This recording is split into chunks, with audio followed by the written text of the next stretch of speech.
Welcome to this episode of the Event Manager Podcast by Skift Meetings, the podcast for curious event professionals embracing the future of business events. My name is Miguel Neves, and I'm the editor-in-chief of Skift Meetings.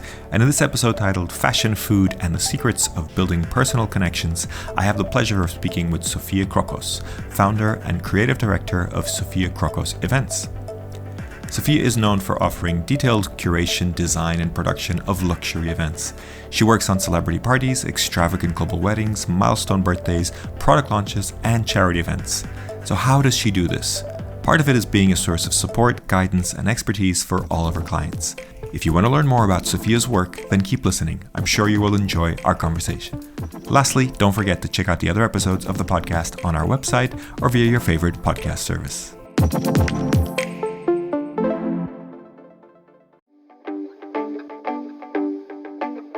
Now for a word from our sponsors, PHL Life Sciences, a division of the Philadelphia Convention and Visitors Bureau. Host your convention or trade show in Philadelphia, one of America's leading life sciences hubs. PHL Life Sciences, the first and only CVB division of its kind, will connect you to the professionals at the forefront of your industry and to a culture you can only find in Philadelphia. A city known for its rich history that's forging a bright future, Philadelphia challenges the expected and defies convention. A world of discovery is waiting. Visit phlife.com to learn more.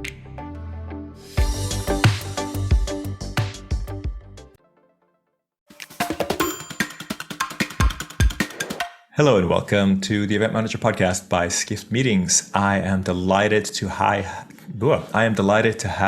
the founder and creative director of Sofia Crokos Events, Sofia Crokos. Welcome, Sofia, to the podcast. Thank you very much for having me. I'm excited to do this with you this morning. Sofia, you are an expert VIP event planner in the New York region. You have amazing list of clients. You also own a restaurant. There's a lot of interesting details about your professional life and everything around that. But I'd love for you to introduce yourself, however you want to do that. And particularly, I'd love to kind of get an impression of the first time that you came in contact with the event industry. So when you realized there was a thing that was the event industry, and then take us to kind of today, if you will. Sure. So really my first sort of opening of schooling and background was business. It was more my dad's idea, not mine, because I always wanted fashion. And, his thing, growing up Greek, of course, Greek parents are always like, what, how are you going to feed yourself with fashion? What is fashion? You need to go into business and you need to, make a career out of this and so forth. And so, and being the oldest of four, I was sort of the first one to kind of like be the icebreaker and kind of, do quote unquote what daddy says, because, maybe he's right. But in my heart, I was such a creative force and I loved everything about fashion. Anything, that was beautiful was sort of always speaking to me constantly. And so fashion was, definitely something that I wanted to pursue. However, I had about a year and a half of not being able to pursue that right away. And then it just kind of, I just kind of woke up one day and I was like, I need to make a change because I'm not happy here. So I then went, I went into the school. Of course, everyone knows the School of Fashion Institute of Technology here in New York. And I felt like I was like a free bird, that I finally was doing what I wanted to do. And so I graduated from FIT and then really jumped into the career of fashion. And I was in that industry for 7 years and loved every moment of it. Of course, all my money was going back to the companies I was working for because I was just obsessed with, clothing and I had such an, really romance with fashion. And then I also did a semester in France and Italy. So I really really enjoyed, my schooling and of course my 7-year sort of career path in the industry. And what type of thing were you doing in those 7 years? Were you working on the production side, the design side, the show side? What were you mainly focused on? I was primarily sales and marketing. I was such a designer in my brain, but I could never translate that on paper, right? I was in my head, I thought, oh yes, I could pick up that pencil and sketch like, these amazing fashion designers would sketch, but I was like a frustrated designer on paper.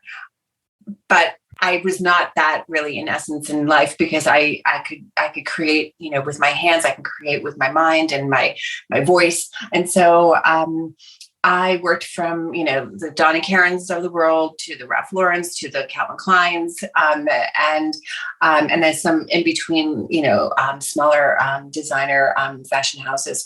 And then I knew in my heart, really, towards the last sort of year of my career, and my job over at Calvin Klein, that I couldn't take authority. Like, I just wanted to just kind of be my own boss. I was like, I'm done, like, really taking orders and so on. And I just didn't feel the connection anymore. I was sort of promised a couple of things, in that last job of mine at Calvin, and they never sort of fell through. And they didn't. So that was a very big disappointment. And so I really in my heart, again, I felt like, creating sort of, experiences and celebrations were so much bigger to me than anything. And growing up Greek, like I said earlier, and constantly being sort of surrounded, in a Greek kitchen, if you will, and entertaining, my parents always entertaining, and me loving to entertain and going out and dressing a table and doing all that stuff was so speaking to me. And I thought, okay, what a beautiful transition this is.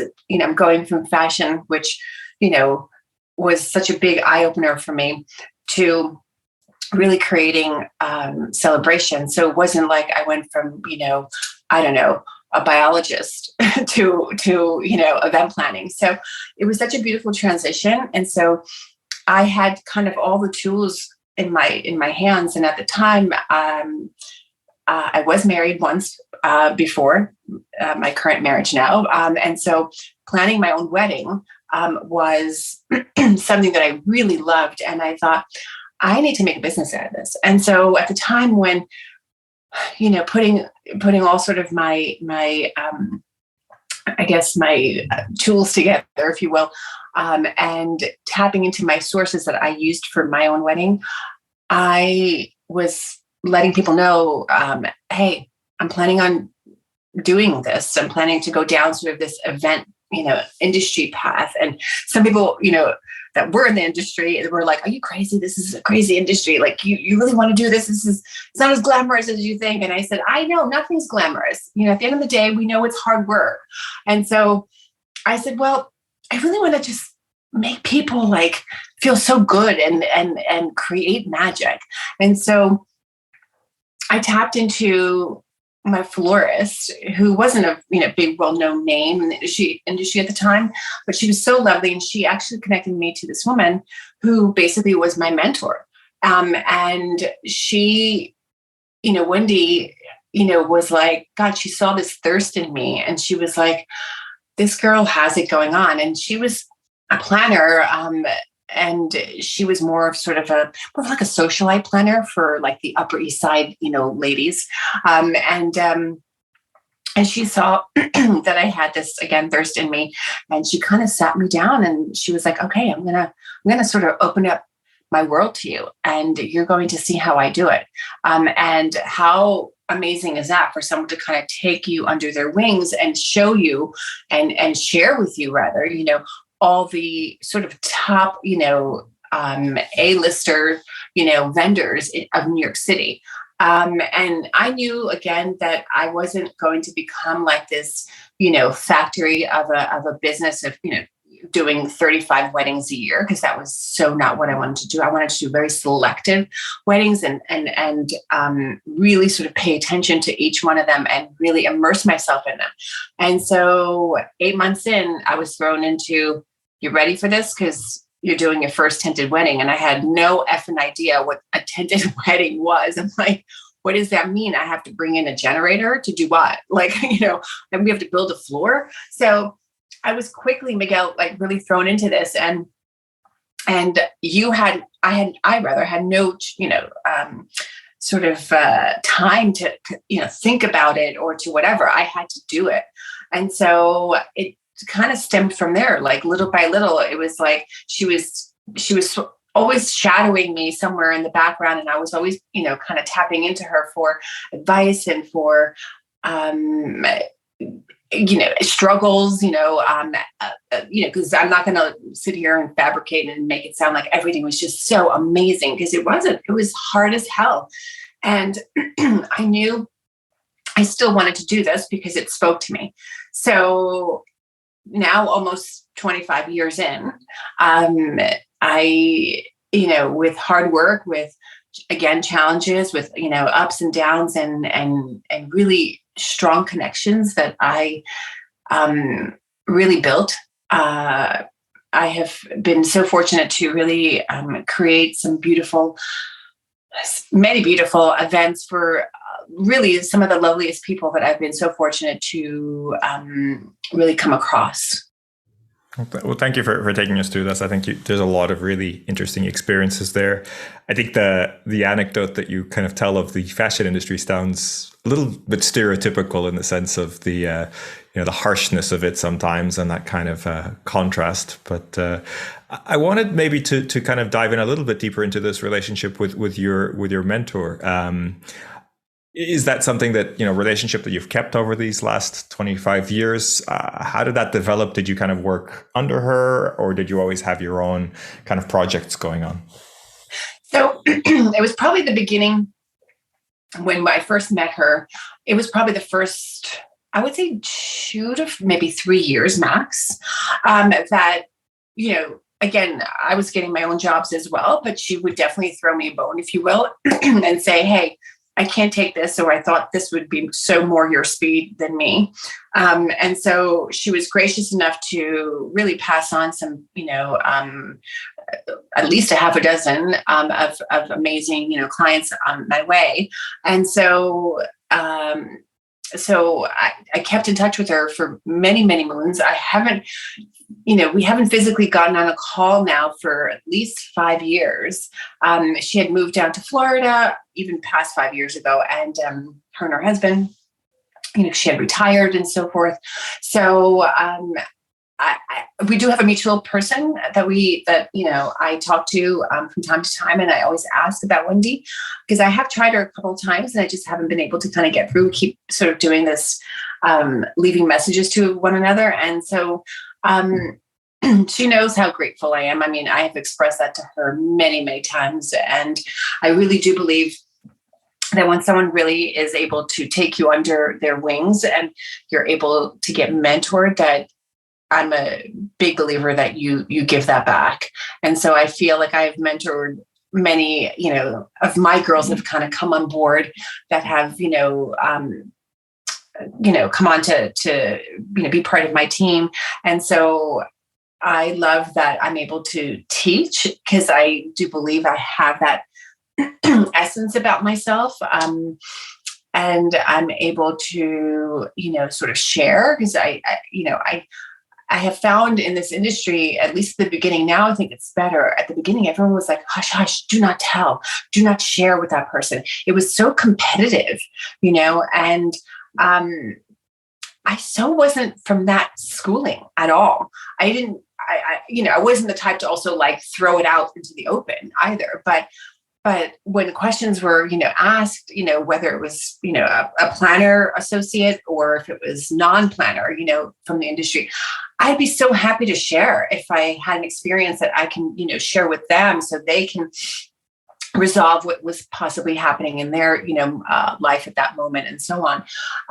So it was, lots of growing pains, of course, but at the same token, I say it to even my staff at my restaurant, which I know we'll get to at some point. And I say it even to my staff, now, but, I really believe that when you follow what you love, the money comes, right? The opportunities will come, doors will open up. When you are a money chaser and just, too hungry to make that, money, but not really being present in really your craft of whatever it is that you do, I think you lose sight. And that's something that Wendy definitely also taught me, like, just go slow. She would tell me, go slow, because you can get burnt out really quickly in this industry, or any industry for that matter. So that's great advice, I think. Yeah. Mm-hmm. Yeah. So I wanted to kind of move forward a little bit. So you talked about the start, but then obviously there's a moment when I guess you become successful, or there's enough clients, or you have that level of demand. Do you have an idea of kind of when that moment was, and also especially what created that? Was it, the events that you were doing were special and the word of mouth got out? Was it that you were exceptional at doing marketing? Was it a mix? How do you think that kind of evolved, or what prompted that to evolve? I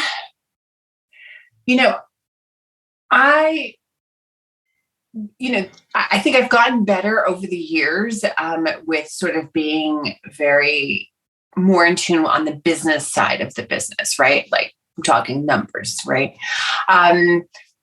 And I'm, again, my core, and I know I've said this, and I'm probably going to say it another 10 times, but the core of who I am really is, I'm this connector, this creative force that, for me, anything creative is what speaks to me.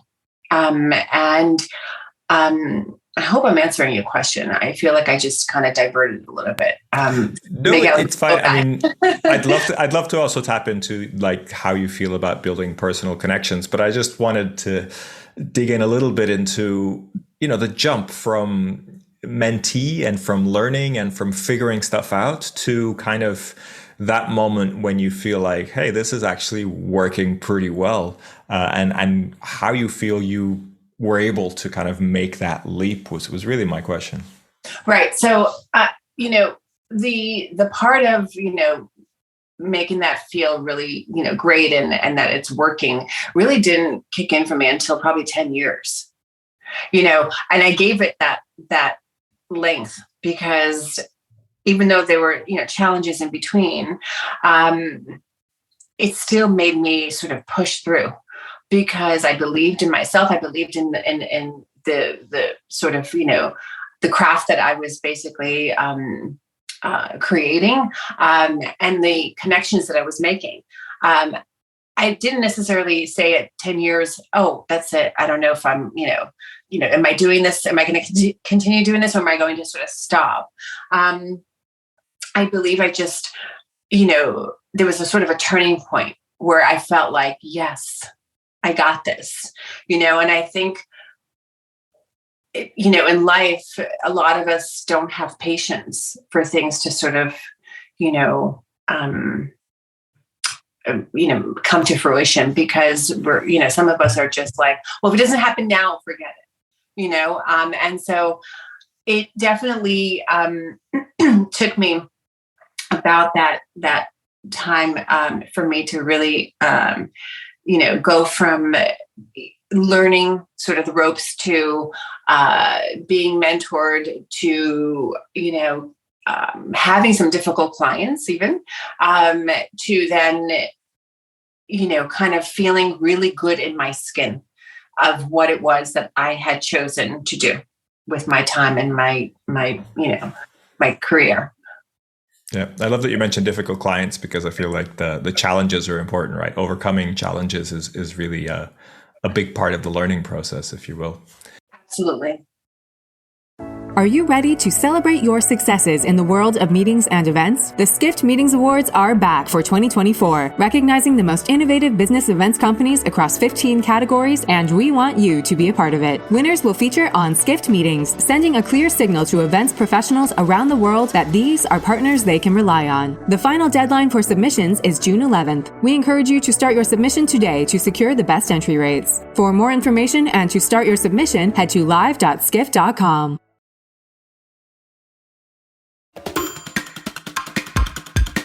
I wanted to kind of go a little bit deeper into, the types of events that you do.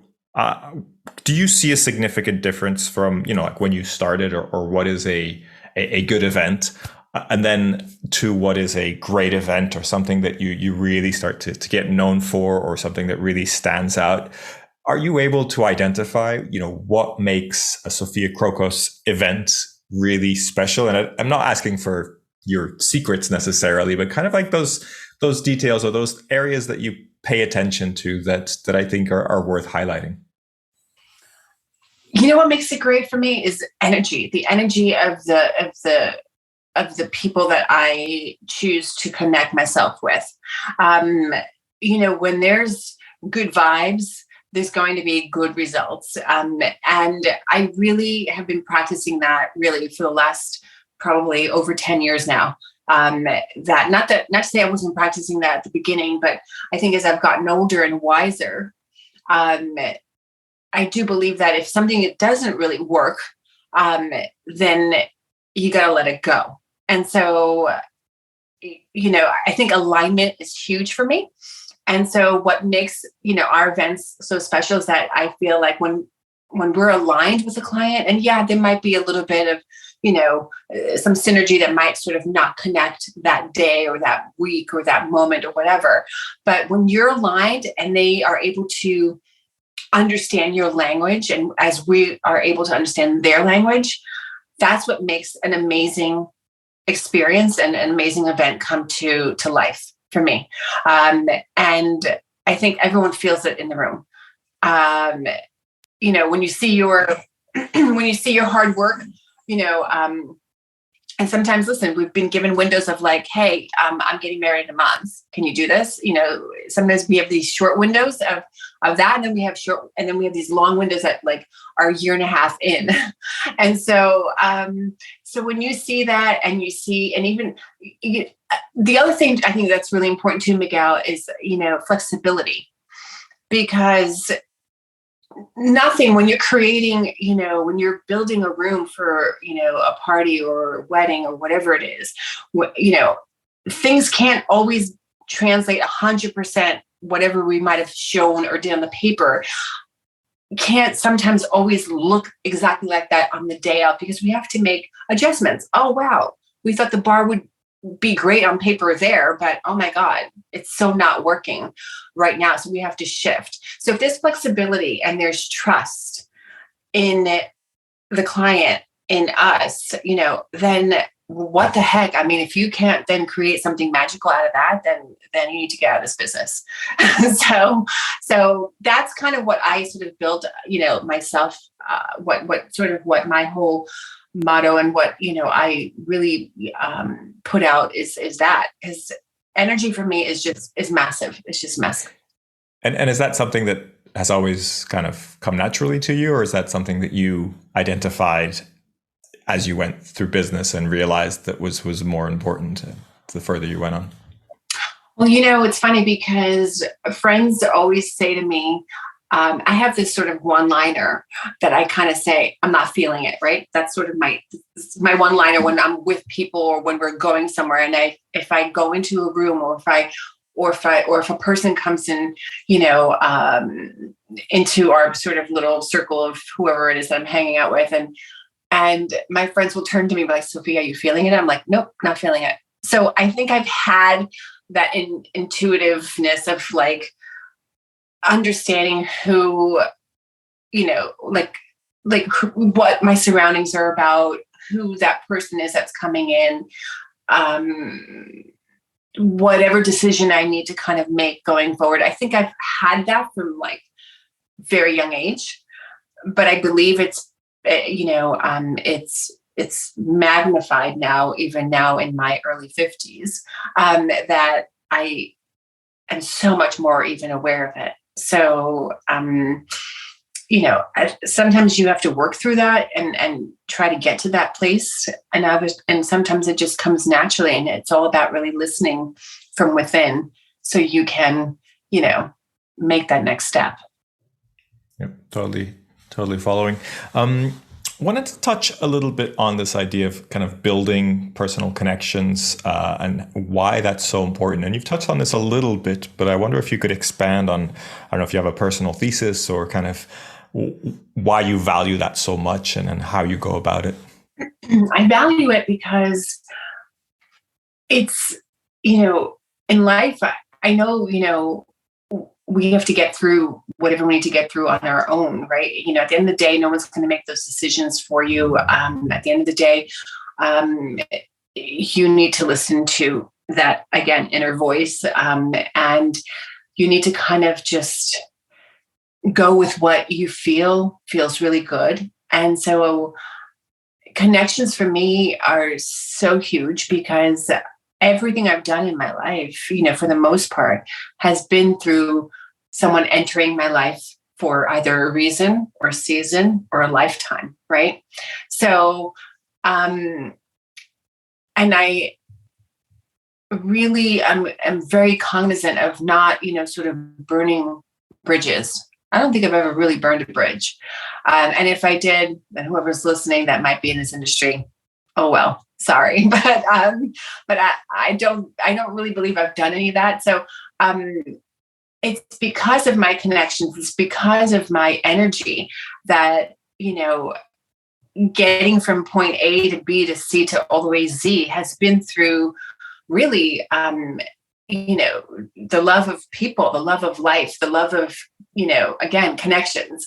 And so at a dyer's need, like when I'm stuck on something, I will tap into, a friend of mine or a colleague of mine, in the industry and ask for advice or, ask, where can I get this or whatever it is that I'm asking for. I have never been afraid to ask, Miguel. Some people are like, oh no, I can't ask because, I shouldn't, whatever. And I'm like, why? Why go through life of not asking and being able to receive? Because I do believe the more you do that, the more you will receive whatever it is that you're looking for. And so I value my connections. I value the people that have come into my life and what they've taught me, what they've, whether they've taught me, whether they've made me laugh, whether they've put me in contact with the next best thing. I am so grateful for that.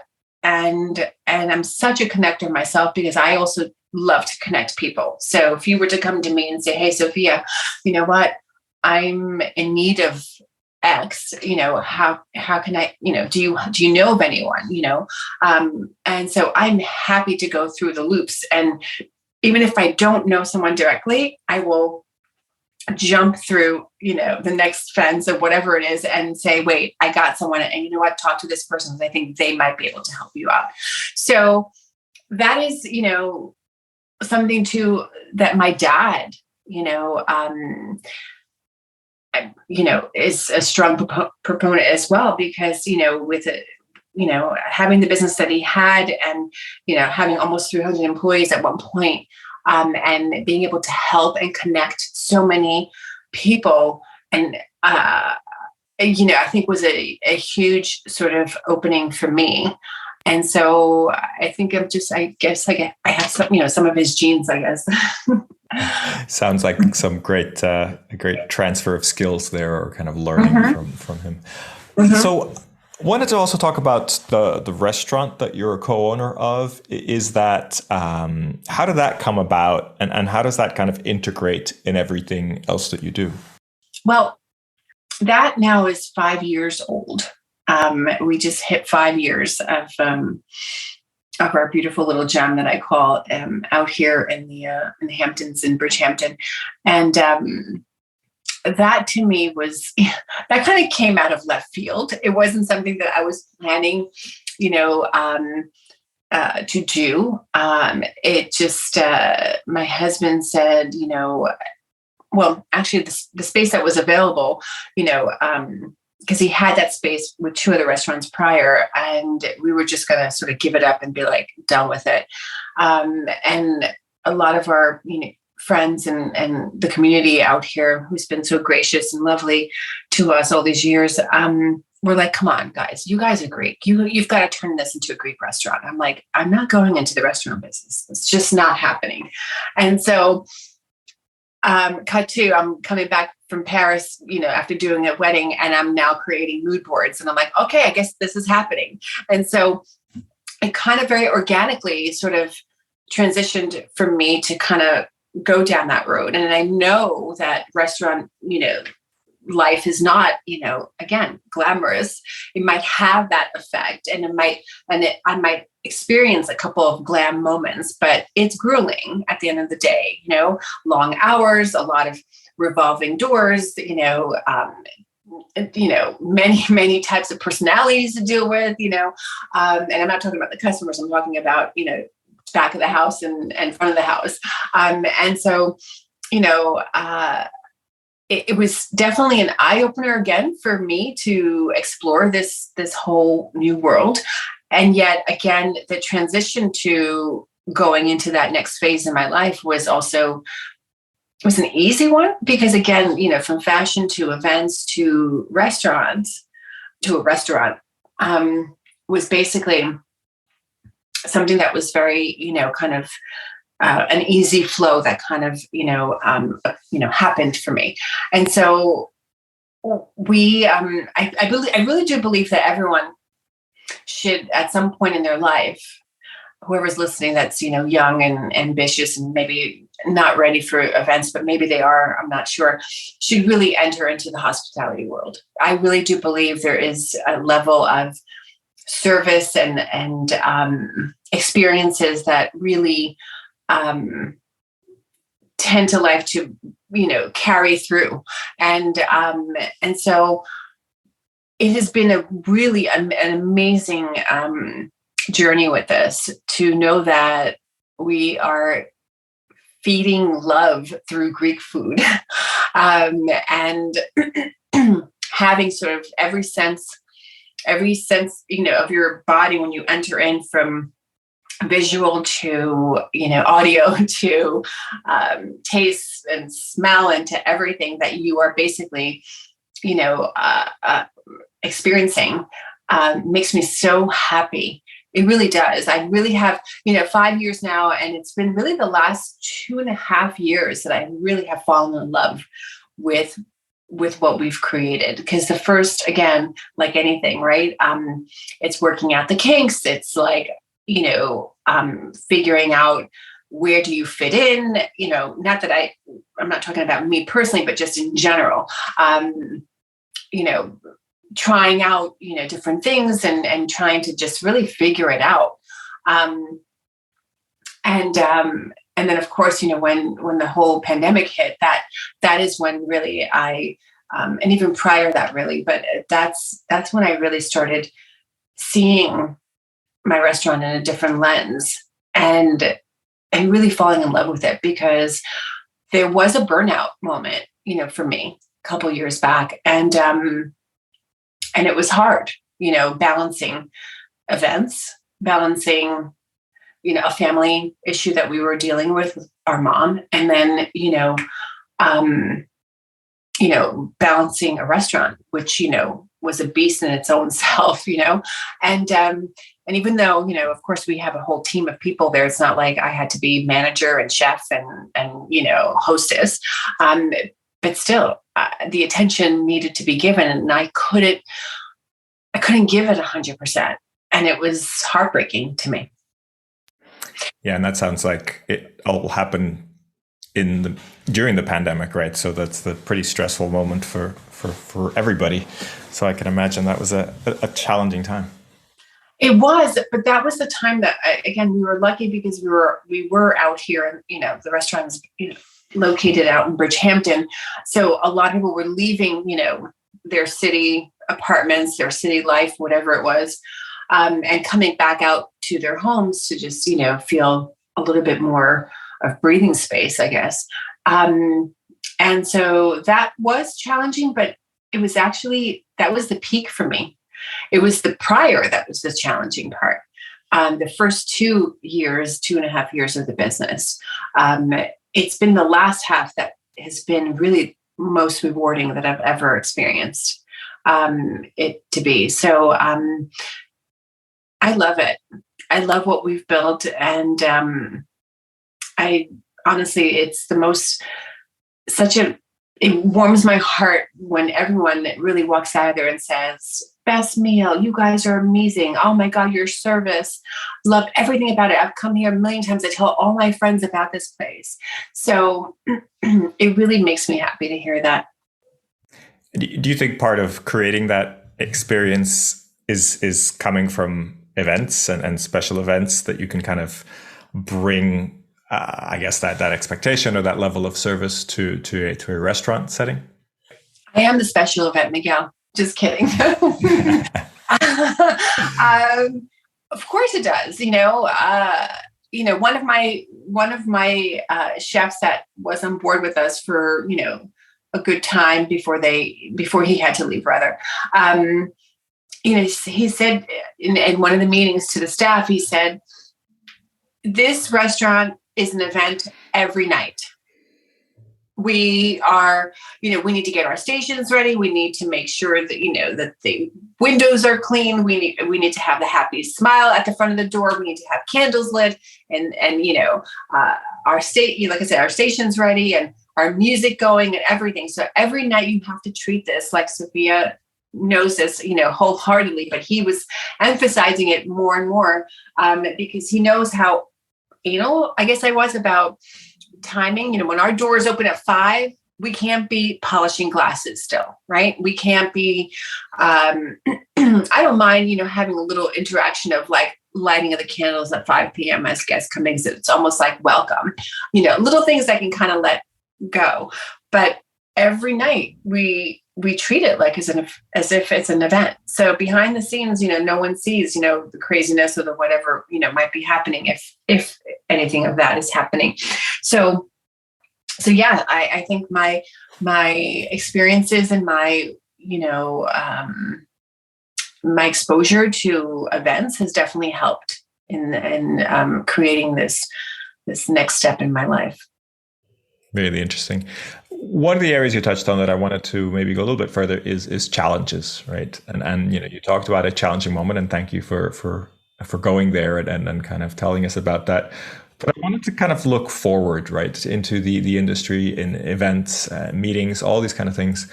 Are you seeing challenges ahead beyond what is happening right now? I mean, there's financial crisis maybe hitting, all these kind of things. Are there specific challenges that you're seeing kind of coming up ahead in your world? I'm not, whatever happened in the last 2 years, I say it's in the rearview mirror. I don't even want to go there because I know people have talked about it, many of times. It was challenging enough, cancellations, weirdness of how to, create events, and just, I just want to say, you know what, that's past, and now we have to try to see what's happening now and what's going to possibly be happening in the future. But again, we don't even have control of that 100% either. So I haven't seen any massive challenges. What I've seen is maybe like some cutbacks, because I do think that we are going to go into some financial, I don't want to say mess, but I think there is going to be a little bit of a turning point, and I think people are going to cut back. I think, our clients are, even the 1%ers or whatever it is that they are, it doesn't matter, if they're, on status 1 or status 2 as far as money is concerned, but they are concerned. There's a few that just, I think, are oblivious to everything and anything, and they just don't care. And then there's others that are that I believe do care and have some major, concerns about what's coming. So I don't know. I don't have that crystal ball. I mean, we know that, as a country right now in America, we are a little bit in trouble. And so I'm concerned about what is going to come about. But I think I'm going to just really take this day by day and guide, our clients, as much as possible, and kind of like let it sort of, I don't know, take its course. Thinking beyond challenges, are there certain trends, certain things happening in events that you're kind of seeing right now that are different to in the past? And I'm talking, I don't know, different ways that you put events on, different kind of looks or whatever you're focusing on, and that you're kind of predicting will kind of expand or grow in the future? The one thing that I know we really had such an amazing kind of time, amazing and limited time to create this amazing party that we did this past February.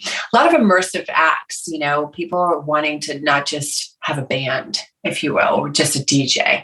I'm not saying that that's not a good thing of just having a band or a DJ, but I think people have been hungry with their eye in the last 2 years of not being able to visually see what can be created and feel that they can sort of immerse in a crowd of 200 people and just going nuts, with like high energy and high energy and great music and visual sort of stimulation. Because I think we've, obviously all of us have had experienced, a downfall when it came, in that sort of arena. So I think visually people just want to see like more, and whether it's, aerialists to dancers to,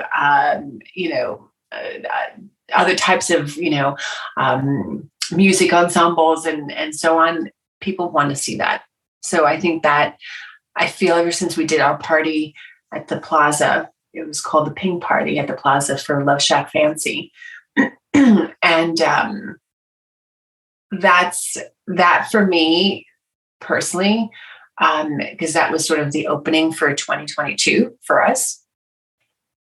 That was like, I call it my infamous word, it was bananas. It was like out of control, but so good out of control that the Plaza had never seen anything like this before.